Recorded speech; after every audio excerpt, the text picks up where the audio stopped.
like MotoGP speed. Doing a wheelie at 140 mile an hour. First, second, third, fourth.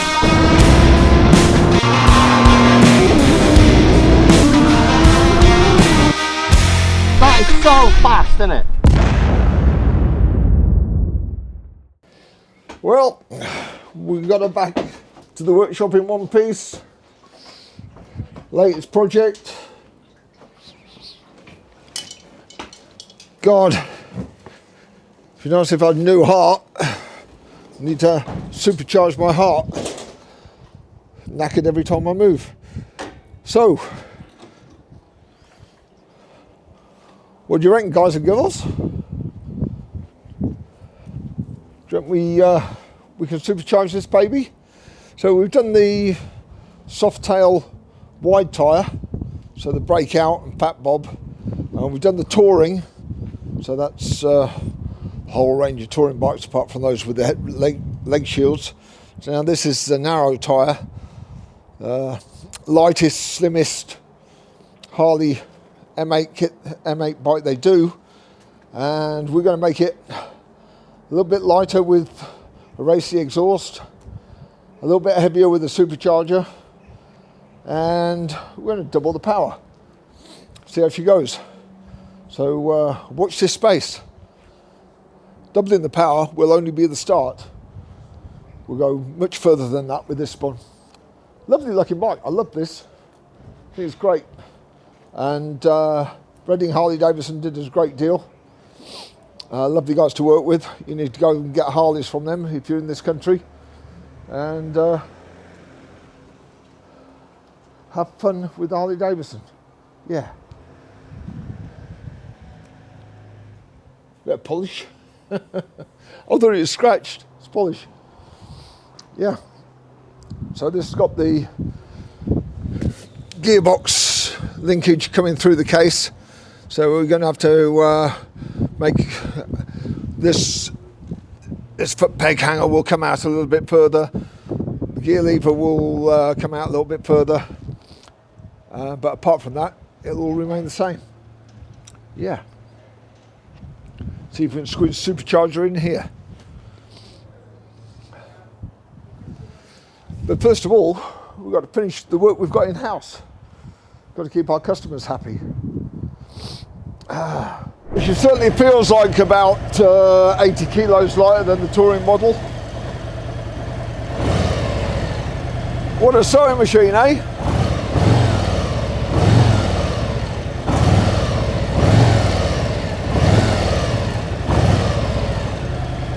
Seat's like a brick.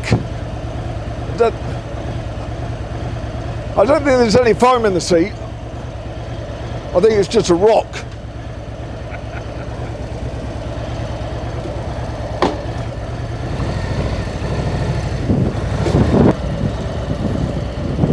Very strange. No distance here, is there at all? Real low boy. So it needs rear sets on it and clip-ons. I think that's the way to go. Set of clip-ons, make a little Café racer out of her. Yeah, that'd be fun.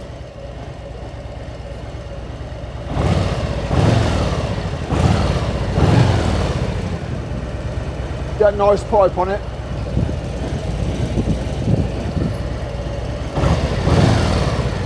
But it's all right.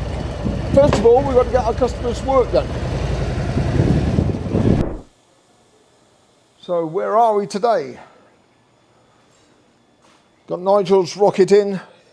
Wants me to refine the idle a bit more, says it's prone to stalling, so I'll have to give that a bit of a look at, see if we can improve it.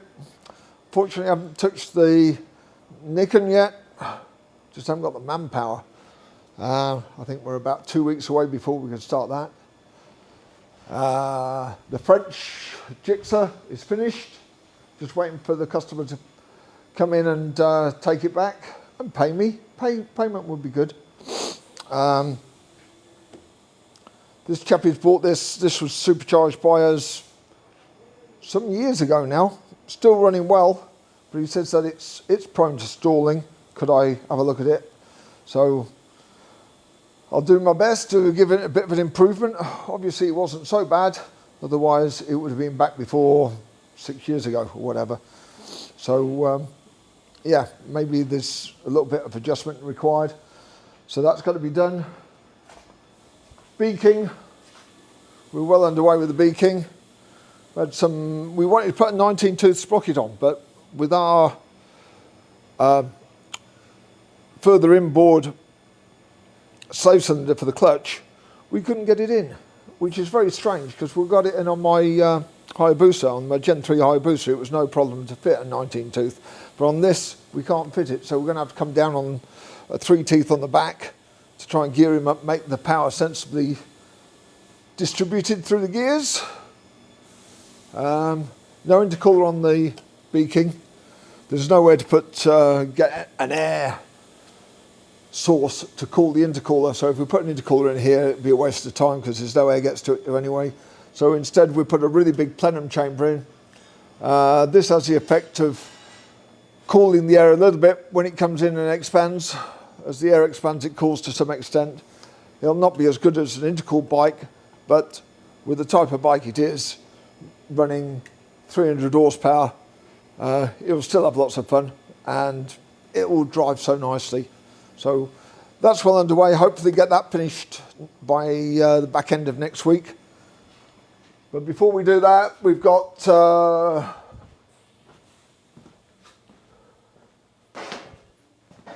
biggest priority in the shop is to get Billy's FXDR back up and running. So she's on the bench. If we'd had a good week this week, we would have been into it, but I think we will get her close to running by the end of next week. And I'm sure Billy will be more than happy to hear that news. And it won't take long before we get the whole job done. This bike, if nobody's been following us, is a 117 with our supercharger, running a lot of boost, running octane booster in the fuel. It's got a 90mm throttle body and 4 injectors. So we have to run a secondary injector controller, and that's what's been giving me grief because the signal's not been good enough and the injectors have not been flowing what they should have been. So we think we've got the solution to that. We've been working with the company that sold us it, and they assure me that what they suggest will work. External fuel pump, external regulator, supercharger sits this side. Billy ran at 220 horsepower for over a year, no problem. And then he heard that a guy in Australia was running 300 horsepower on a similar setup. So he said he wanted 300 horsepower. So we've got a S&S crank in there, and rods, different cam, bigger throttle body, much bigger throttle body. External fuel source, the pump, etc., instead of in the tank. Yeah, so it should have been easier than what it was, but we're getting there now. We're getting there. Luckily, Billy's got 1 or 2 more bikes to play with. It's not his daily rider. So that's good. Nigel's looking for a complete exhaust system for this, so we're putting a freer flowing exhaust system instead of the X-pipe. He's running 140 horsepower. I think about 144 horsepower with our new bigger plenum kit on this bobber. So it's running pretty well. He says it's really good fun. Just wants a little bit more. Fireblade's up for sale. If somebody wants to buy a supercharged Fireblade with 220 brake, there it is. Give us a shout. We'll be pleased to do you a good deal on it. Give us a shout. So that's in the workshop. In the dyno room. So in the dyno room we've got Simon's Supercharged Gen 3. I've just finished mapping this, and we're running the same horsepower as the white one we did the other week. So this is running 413 horsepower, around 200 foot-pound of torque. Really nice setup. It sounds and drives really, really well. It's a gorgeous bike. So we've got the bodywork to put back on, modify it to suit the louvers on the tank to get the air out from the intercooler. So the air goes in through there, up through the intercooler and out vents this side and that side. So that's all but finished. These are my babies. This baby's been so much fun when I've run her.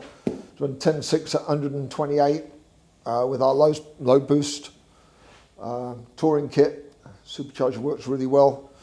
We had an intercooler and an engine oil cooler to help keep the engine temperatures down, something nobody else does, but I think with an air-cooled motor, you've got to keep temperatures down, and running a secondary oil cooler compared to what Harley fit with, which is down there. They've got one down there. We put this one on top, cool the temperatures down. So we're selling these quite nicely. Just finished another batch of them, batch of Supercharger kits. So we're ready to start assembling and getting them powder coated for people who want them black, polished if they want them polished. So, you know, if you want a supercharged M8 touring bike, then we've got a nice Supercharger kit to go with it. We call it Inferno Supercharger. I think it's a nice name, nice emblem. I think that looks really, really trick.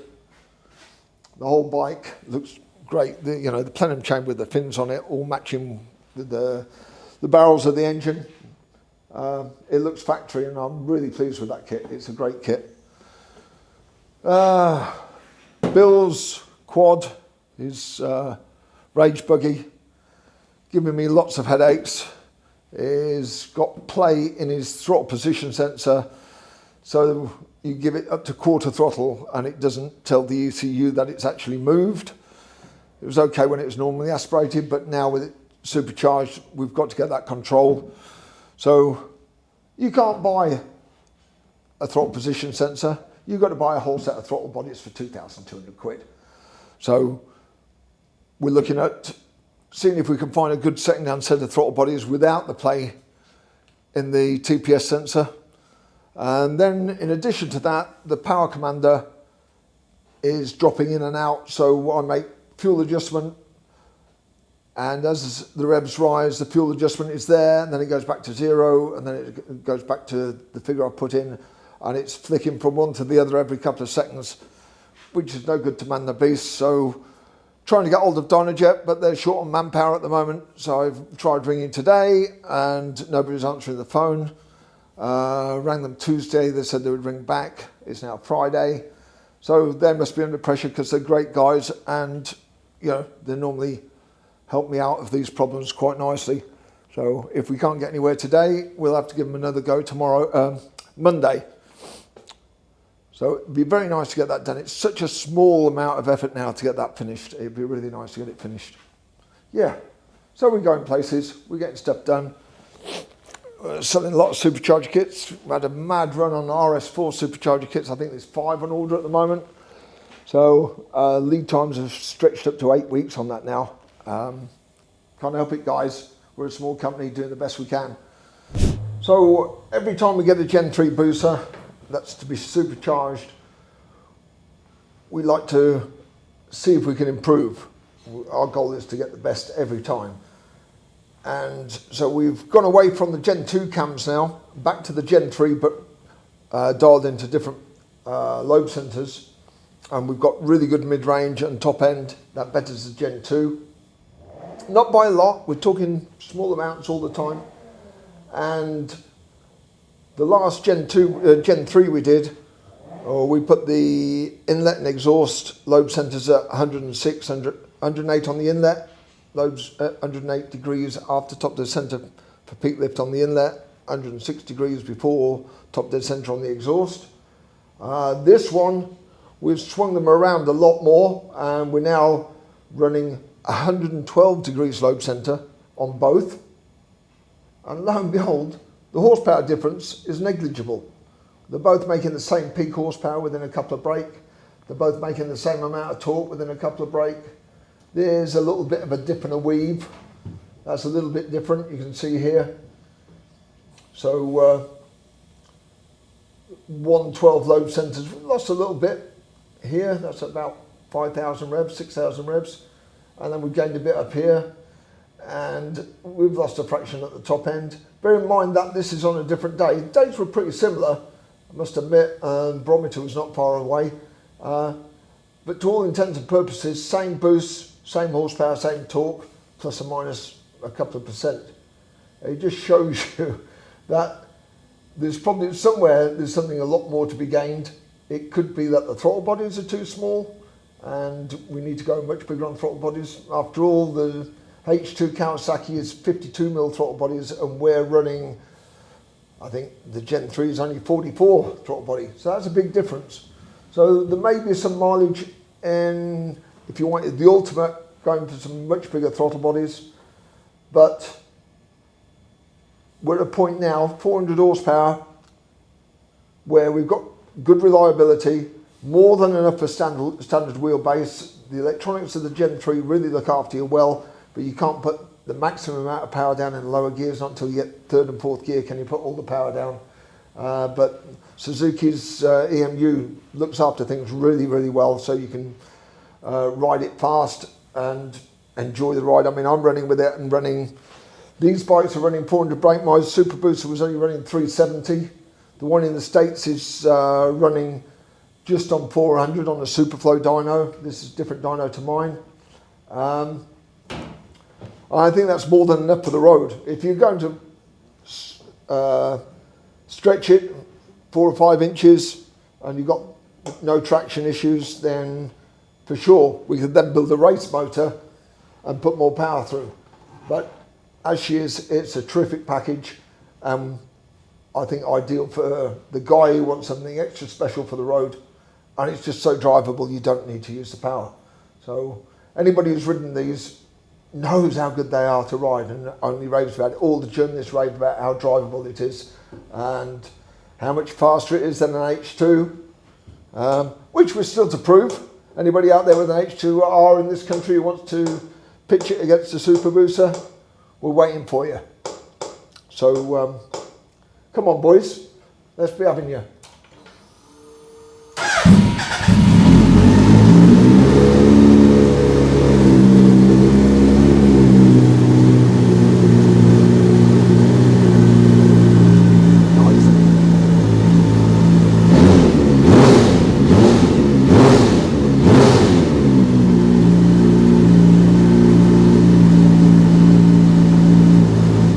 Set up and do a dyno pull. We'll just warm her up a little bit more, and Davey can escape before he damages his ears more than he's damaged them already.